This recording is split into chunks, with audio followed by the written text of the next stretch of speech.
Hello welcome back ටු මයි channel. එනවද යන්න මාත් එක්ක අද පොඩි ගමනක්. කොට බිම්බල පේන්නේ නැහැ. කොට බිම්බල කොහෙද යන්නේ? කොහෙද යන්නේ? කොහෙද යන්නේ? මං යනවා කැරට් 24 ලොකු මෙන්න මේ වගේ එකක්. ඇඳුමක් ගන්න. ඇඳුමක් ගන්න. මේ අප්පු යනවා දන්න. මෙයාට රත්තරන් දාලා දෙන්න යනවා. කැරට් 24 ඩ්‍රෙස් එකක් ගන්න දෙන්න යනවා. ඔන්න දැන් දන්නවනේ ඔයාලා අපි යන්නේ කොහෙද කියලා. අපි ඉතින් ගියේ මෙට්‍රෝ එකේ. මෙයාලගේ තේ විකාර වැඩවල නම් ඉවරයක් තිබ්බේ නැහැ ගිහින් ඉවර වෙලා එනකම්ම.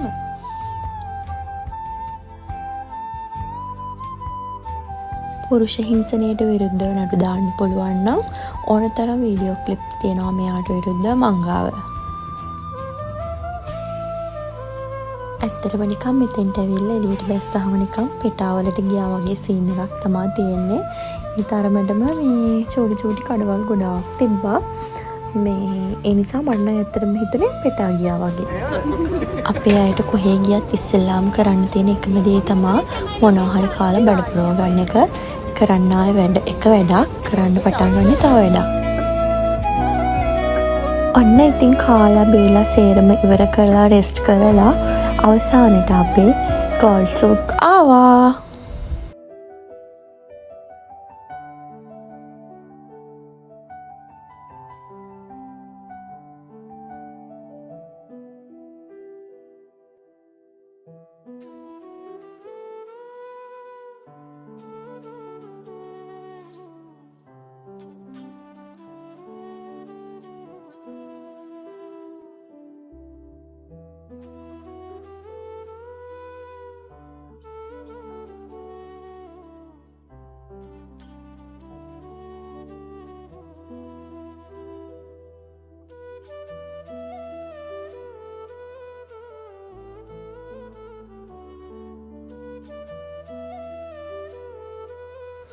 අත්තර මේ තියෙන ජුවලරිස් දැක්කම පිස්සු හැදෙනවා. මිනිස්සු මේවා මේ සල්ලි දීලා ගන්නවද කියලා හිතනවා. මොකටද මෙච්චර ලොකු දේවල් ගන්න? ඇත්තට සම්පූර්ණ ඩ්‍රෙස් හදලා තියෙන්නේ ගෝල්ඩ් වලින්.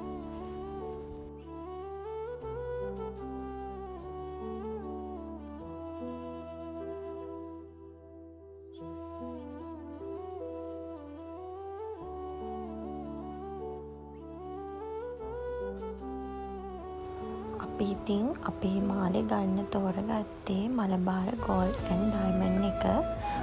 අපි අනිත් ඒ වගේ බලන්න කියලා තමයි හැදුවේ. ඒත් ඉතින් මේ හිටපු අංකල් අපිට වෙන ඒවාට යන්න අවස්ථාව දුන්නේ නැහැ. අපි පස්සෙම ඇවිල්ලා මලබාර එකේ මං හිතන්නේ බ්‍රාන්චස් 3ක් විතර තිබ්බා මේ ගෝල්ඩ් සූට් එකේ. අපි ඔය ඔක්කොටම එක්කන් ගිහලා එයාලගේ ඩිසයින්ස් පෙන්නලා එයාලා ඉතින් මේ එයාලගෙම ඩීල් එක කරගත්තා.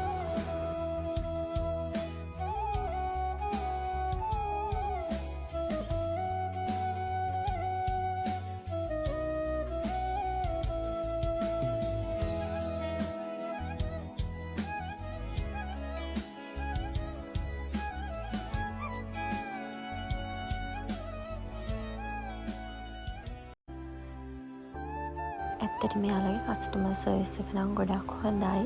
ඒ වගේම තමයි යාළුවාවට අප වෙන කස්ටමර් කෙනෙක් වෙන කෙනෙක් ගාවට යවන්නේ නැහැ. කොහොම හරි එයාලගේ බිස්නස් එක කරගන්නවා.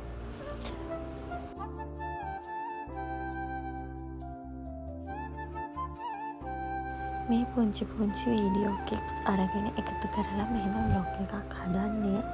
කවදා හරි දවසක අපිට ඒක මතකයක් විදියට අපි ළඟ තියනවානේ. අවුරුදු ගානක් ගියපුවාම අපි ලෝකෙ කොහේ ඉඳින් දන්නේ. ඒ වුණාට මේ දේවල් බලලා අපිට සතුටු වෙන්න පුළුවන්. ඔයාලත් ඇවිල්ලා මෙයාගෙන් ගන්න මලබාරකින්.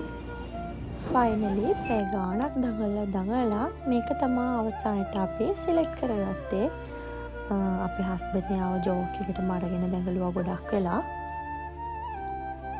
ඉතින් අපි ගියේ මොකක්ද මට මතක නෑ. යාළගේ මොකක් හරි ෆෙස්ටිවල් එකක් දවසක. එදා හින්දා ඉතින් යාලා අපිට මේ ස්වීට් බොක්ස් එකක් ගිෆ්ට් කරා. ඒක තමයි ඔය එයා දුන්නේ. මං චූටි කාලේ ඉඳන්ම මං ආස හැම දෙයක්ම මට මගේ අම්මා දුන්නා.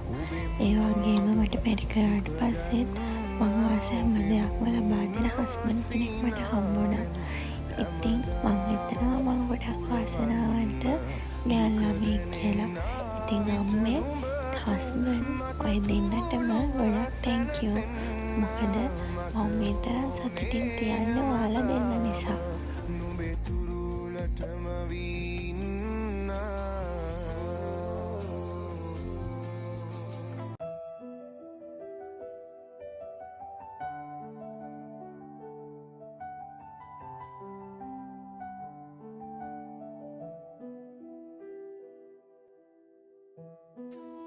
අපිට ගෙදර යන්න විදියක් නෑ ෆ්‍රෙන්ඩ්ස්. මෙට්‍රෝ නෑ.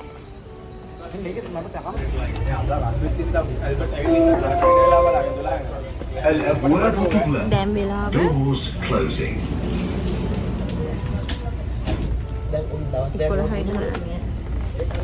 හරිම ටයර්. උදේ 11යි දහන. උදේ 11යි.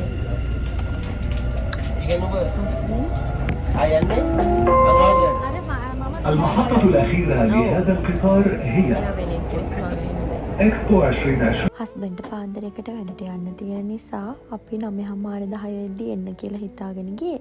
දෙයනේ කියලා රෑ 12 වෙද්දි ගෙදර එන්න පුළුවන් වුණා. ආයෙත් මේ වගේ vlog එකකින් අපි හම්බ වෙමු. ගිහින් එන්නම්. bye bye.